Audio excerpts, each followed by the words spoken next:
Introductions. Me, call minority. I'm real. Okay, let's just start this stupidness. This is by this is called Emperor by Jesse Cullen. Oh I god. swear, if you're a Twilight, fuck it, whatever. This is Twilight. Beginning. Oh god. The very second Kanji entered the tent, Soji knew that, oh my gosh, this is during the what's it called, that Yusuke was going to raise a fuss in some way. It bothered him a little bit. His closest friend will still act so immature towards Kanji, but he suspected Yosuke was merely reacting as such because he felt threatened by Kanji. And not just on the level of physical strength and bravery, despite the fact that Kanji-kun was 2 years younger than himself and Yosuke. Soji had to marvel at the boy's comfortableness with the part of him ever since they rescued him from inside the TV. Yosuke, Chie, and Yukiko were all still pretty ashamed that they harbored those feelings deep down, although they never be striving to change themselves for the better. But Kanji had done something they hadn't. He accepted his true self and didn't seem to really mind all that much that everybody in the investigations team has seen what they saw. Kanji was still a little dim when it came to the finer aspects of investigation, and he still had that maddening tough guy air, but Soji genuinely liked the kid, and for some reason felt himself feeling rather sorry for his newest member of the little investigation squad. Kanji had so many barriers that he set up against the outside world. He was terrified of rejection and judgment, and yet through those barriers he managed to have those very things forced on him. In spite of his punk attitude and tough guy demeanor, Soji sensed that Kanji was quite vulnerable. I don't like where this is going. Something that Yosuke apparently did not realize. Are you going to be safe? Are we going to be safe with you in here? Yosuke asked, practically flattened against the opposite side of the tent from where Kanji was sitting. Kanji, who was searching for the penguin cracker in the half-empty box of animal crackers Yosuke had helped himself with earlier, looked up, blinding and blinking in confusion. What the hell is that supposed to mean? Kanji asked.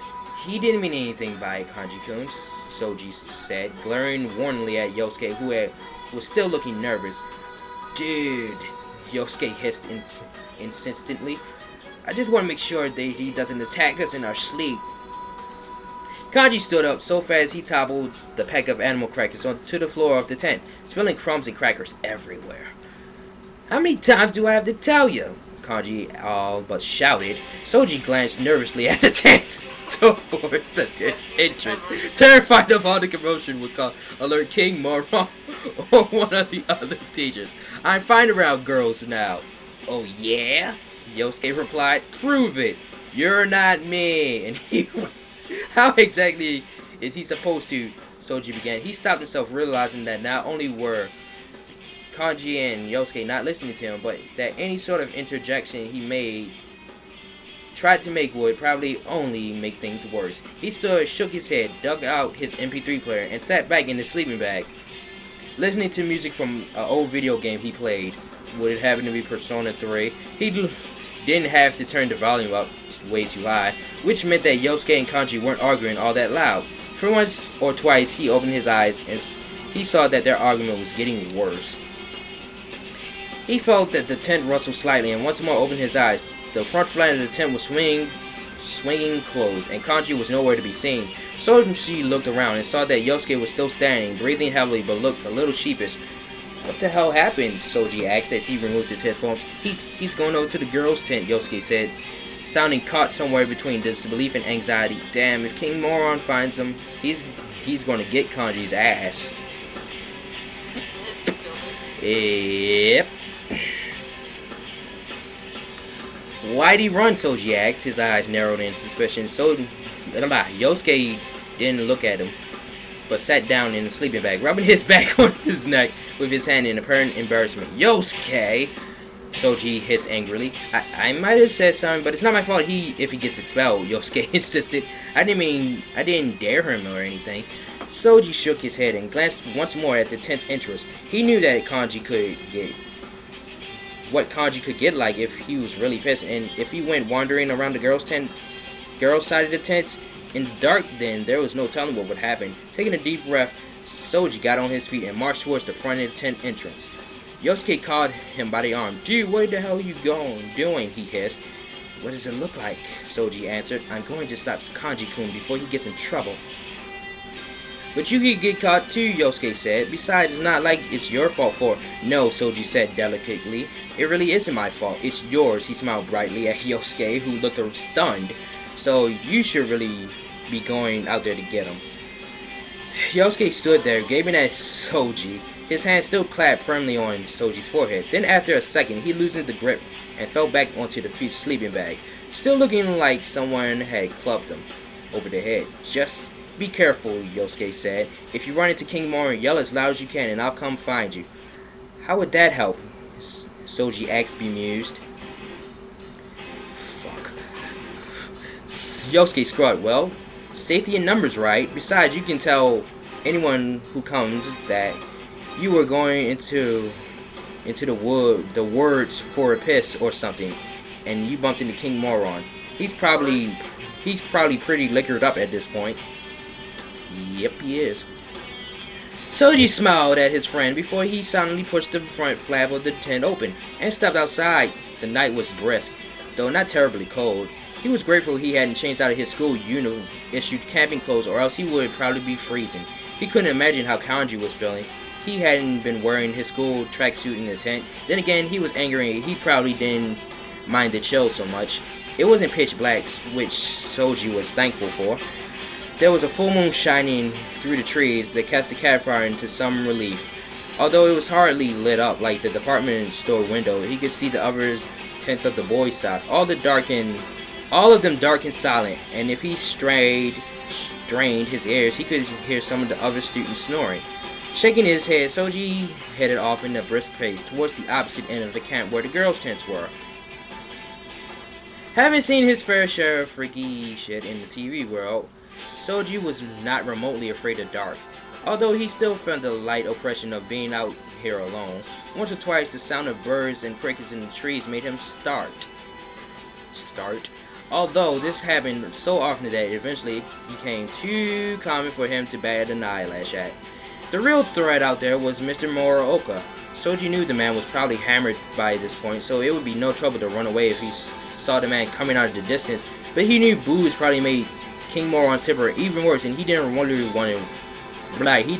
want to have to holler for Yosuke and cause a scene. The girls' side of the camp was past the picnic shelter where they had eaten dinner, or at least where someone else had eaten dinner while he and Yosuke had been subjected to Chie's and Yukiko's idea of curry. His empty stomach churned at the very thought of the stuff, which Yosuke had insisted on throwing into the fire pit before leaving the tents. Maybe that's why Yosuke was so irritable tonight.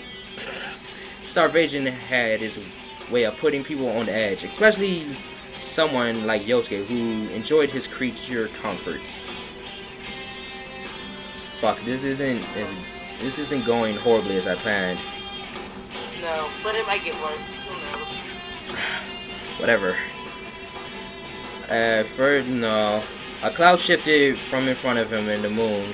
For a brief minute, blah. It wasn't Mr. Morooka, it was Kanji, slumped over the picnic table with his head in his arms and heaving. He was crying.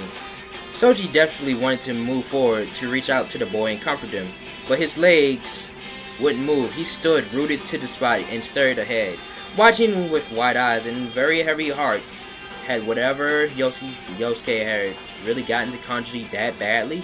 Kanji raised his head from his arms and looked over to the starry sky. Even in the weak moonlight, Soji could clearly see the tear streaks on the boy's face. Then, without so much as a warning, Kanji's head turned towards the spot where Soji stood. At the same time, the moon went back behind the clouds. Soji felt his breath catch. Kanji may be his friend, but there was no telling how he'd react if he'd seen Soji watching this private moment.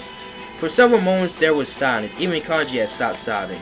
Soji felt a great desire to turn and run back to his tent, but he couldn't bring himself to do it. "Who's there?" Kanji called in the darkness. His voice had returned into typical tough guy edge, but there was no denying a slight catch to it. Soji didn't reply, still worried about how Kanji would react. "I said, who's there, damn it?" Kanji said in a voice just below a yell. Soji closed his eyes, taking a deep breath and stepped forward, drawing toward Kanji's picnic table. Even without the moon out, once he was this close, he could see Kanji clearly, and Kanji could see him. The boy got to his feet abruptly. "Senpai," he said, the tough exterior vanishing for a brief moment. Kanji must have realized how weak he sounded, so he cleared his throat like a magic barrier was back up. "The hell are you following me out here for?" "You ran out," Soji said, drawing leveled. Kanji's cheeks were still tear-stained. He stopped crying. Stopped crying, although Soji could tell that the boy was incredibly upset. "I was worried. What happened?" Kanji looked away, wiping his tears from the back of his hand, and he felt his white t-shirt, and Soji marveled at the fact that he wasn't struggling in the chilly night air. "It's nothing," Kanji said. "It's just what Yosuke-senpai said back there. That's all." Soji cocked his head to one side. "I wasn't listening to most of it." Kanji scowled. "Well, yeah, well, whatever. It's done, and I'm..." "You're what?" Soji asked, his voice not inflicting any sort of pressure. "Over it?" He shook his head. "You can't tell me you're over it. Not if you got riled up enough to go storming out here without a thought of what would happen if King Moron found you." Kanji gritted his teeth and rolled his eyes. "I just needed to clear my head is all. Alright?" Soji shook his head. "Bullshit," he said.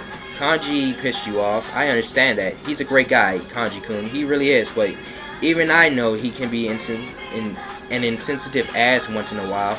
"What's the big deal?" Kanji asked angrily. "I got pissed off and ran out, okay? Why the hell do you want to know what he said?" "Because it must have been pretty awful to make you cry like that," Soji said levelly. "Aww." For a second, he couldn't believe what he said. Kanji stared at him in disbelief for a very moment. Soji seriously expected the boy to give him a right hook to the jaw. He probably deserved it. I'm looking ahead and I don't see any porn, so there's hope. But it was then that the fight seemed to go out of Kanji. He simply stared at Soji for a long time, so long that Soji began to get uncomfortable. He wondered if maybe Kanji had blacked out or something. But upon closer inspection, he realized that Kanji was crying again. What? Just standing there silently, tears streaming from his eyes again. This time, Soji simply didn't stand there stupidly and watch. I mean, who would do that? He stepped forward, put his hand on Kanji's shoulders, and steered him toward the picnic bench, forcing him to sit down. The bench was cold and just as uncomfortable as it had been earlier that day, but neither Soji nor Kanji took notice of it. Soji sat next to Kanji and simply let him cry on his shoulder. What? Lean on me. Almost subconsciously, Soji found that Soji found his finger stroking the boy's soft hair. No! No! He attempted to shush Kanji in any way. He knew that it would be better for Kanji to just let it out all right now. No, it's not. It's the worst idea, actually. Sometimes people just need to cry. Even Yosuke. Soji smiled to himself, remembering that day not too long ago at the riverbank. But this wasn't about Yosuke, it was about Kanji-kun. Wait, what? So, he got to rank 9 already? I sound like a nerd right now. "I'm sorry, senpai," he said, all the toughness gone from his voice. "I'm not usually..." "It's fine," Soji said softly. Alliteration. I know I haven't known you long, Kanji-kun, but I really want to help. So, you can please just tell me what's wrong? Kanji took a deep breath and stared back at the sky. I just felt, god damn it, Yosuke's right. He sounded completely defeated now and shook his head as he went on. "They're all right. I'm okay around girls, thanks to Chie-senpai and Yukiko-senpai, but it doesn't mean I'm not interested in them." His voice shook and he looked back at the sky, clearly trying to avoid eye contact with Soji. This is getting horrible. Wait, Soji said nothing for a minute. He's expected much from Kanji since they traveled through the bathhouse that he formed his TV room. He really didn't have a problem with it because he knew that there was more of a person than their sexual orientation. But he also knew that there were still those bigots who made a big deal out of it. I mean, really.